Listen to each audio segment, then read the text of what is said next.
So when you are ready, what you offer, when you want to be out of your own prison cell, what you offer other human beings is the work you do on yourself.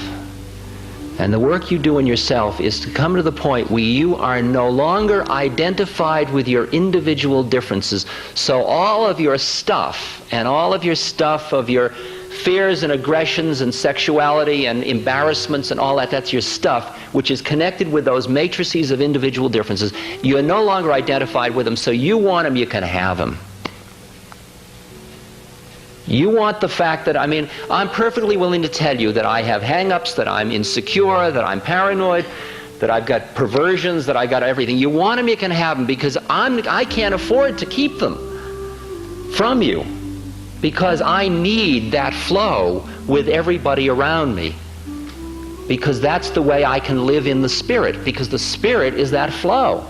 And the minute I turn off that flow in order to protect myself because I identified with my perversion or my anxiety or my anger or my insecurity, I just turned off the world, I stopped the flow, I froze it, it calcifies, it becomes an institution, and suddenly we are just bumping against each other.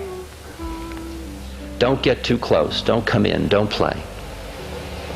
So what do you offer someone else? You offer them your truth.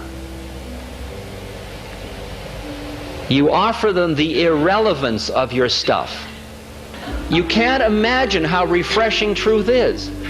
When you are working with somebody and you're taking care of them and you're begrudging that time to them, or you're begrudging because they're taking too much space, and you keep it in, all you're doing is creating your own ulcer, your own early death, and you're also destroying the living truth that exists between people, and you're cutting off the person from real human contact, and you just did it again. It takes a little bit longer, and it's a little more painful, and it's kind of volatile to deal with truth.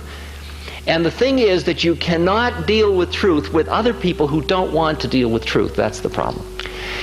The distinction isn't that you have to tell everybody everything. The important thing is that you have to be able to tell everybody everything. Okay?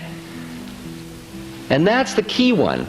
You may meet other people with whom you've entered into a contract where you are willing to share everything because it's a living marriage, a living truth, a living relationship. Then you share everything. But otherwise, you merely have to have the capacity to be able to share.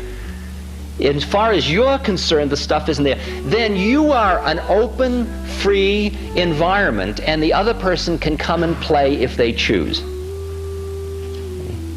And can you imagine what it is like to be nursing, being a nurse in relation to someone in which you are merely right here, and you're free and you're flowing, and you got your stuff, and you get angry and you got all that stuff which you acknowledge, and it's right here. And if the other person says, how are you feeling about taking care of me, you can say how you're feeling if they're really asking. But you don't have to go up and say, you know, I really can't stand taking care of you. You don't have to do it. That's the psychological thing, the have to.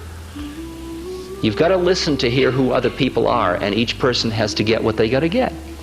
If somebody wants to stay in their prison, you have the moral obligation to leave them in their prison. You have no right to force somebody out of their prison.